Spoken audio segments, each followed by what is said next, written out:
votre présentation.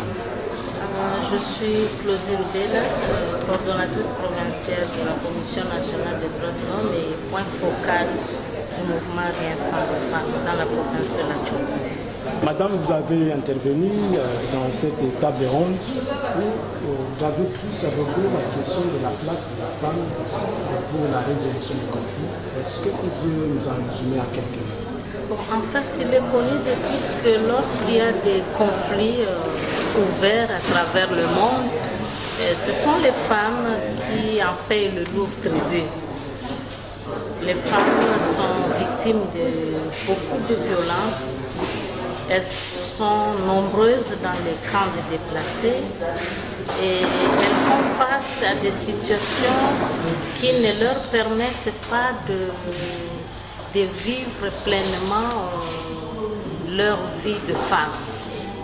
Raison pour laquelle elles sont appelées à apporter leur pierre à la construction de ces grands édifices que nous voulons tous, donc la restauration de la paix.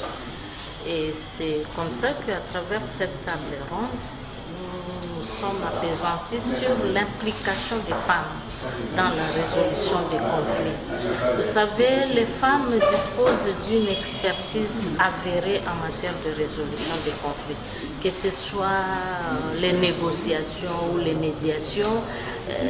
Elles sont bonnes pour pousser les parties belligérantes ou les protagonistes à enterrer la hache de guerre.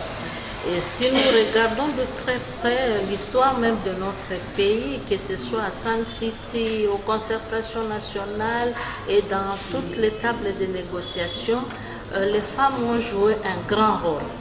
Quand bien même leur point de vue n'était pas totalement pris en compte, mais au moins elles ont osé parler et ça a eu de l'impact. Et aujourd'hui, avec le conflit que nous connaissons dans la province de la Tchoko, le conflit identitaire, le conflit intercommunautaire par rapport à la gestion des ressources, beaucoup de femmes en souffrent. Il y a des femmes, des filles qui sont mutilées, nombreuses sont celles qui vivent dans les sites de déplacés sans assistance. Et nous avons besoin que la paix revienne dans la province de la Tchoko. Pour cela, les femmes sont prêtes à apporter leur expertise et à apporter leurs bons offices pour la tenue effective et réussie de la table ronde qui se prépare. Parce que si cette table ronde a lieu sans les femmes, ça sera un échec total. Ça, je vous l'ai dit déjà, je ne suis pas une prophétesse de malheur, mais par expérience, je vous confirme que la présence des femmes s'avère indispensable à ces travaux. Pourquoi je le dis? Elles connaissent très bien ce qui se passe, quand bien même elles ne parlent pas. Parce que c'est dans cette table ronde qu'on va éventrer les boas. Qui sont les vrais acteurs? Les acteurs intellectuels, les auteurs intellectuels ou matériels. On va les identifier.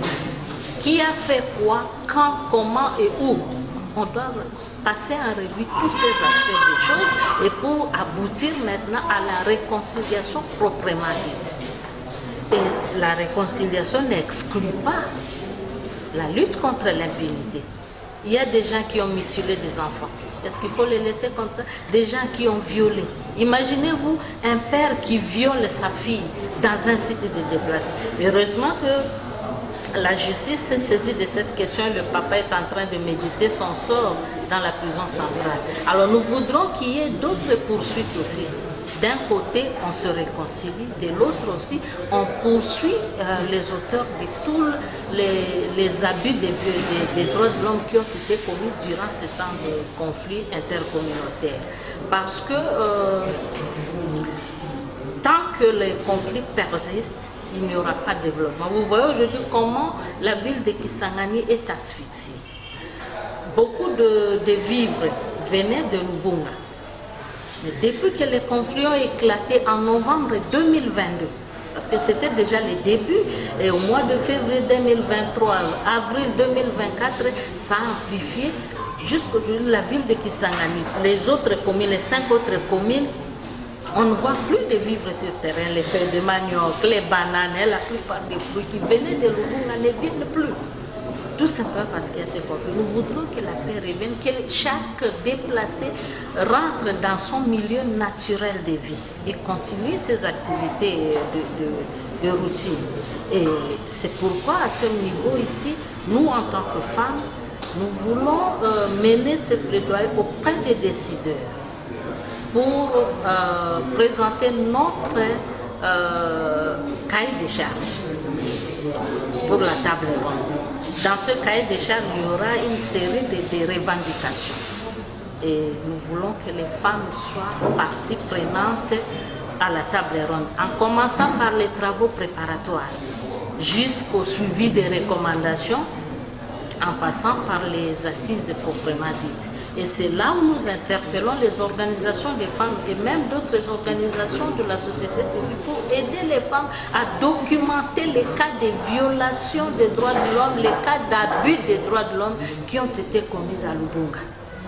Parce que c'est de cette manière-là qu'on pourra poursuivre les auteurs.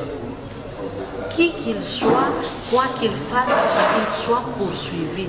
Ça sera la seule manière pour nous d'honorer les victimes, ça sera la seule manière pour nous de rendre justice. Nous ne refusons pas la réconciliation, mais il n'y a pas de réconciliation sans poursuite. Parce que c'est de cette manière-là que les choses doivent marcher correctement. Et les belligérants, nous allons les amener à signer un accord de paix, un acte d'engagement de non-répétition de toutes ces bavures. Donc si dans les jours à venir, après signature de l'accord de paix ou d'acte d'engagement, il s'évertue encore à revenir dans la case de départ, les cours et tribunaux seront là pour s'occuper d'eux. Franchement, je dois conclure mon intervention en disant que les femmes sont capables de beaucoup de choses. Elles sont prêtes à mettre leur expertise à contribution pour le retour de la paix dans la commune de Lubunga particulièrement et dans la province de la Tchobo en général. C'est moi qui vous remercie.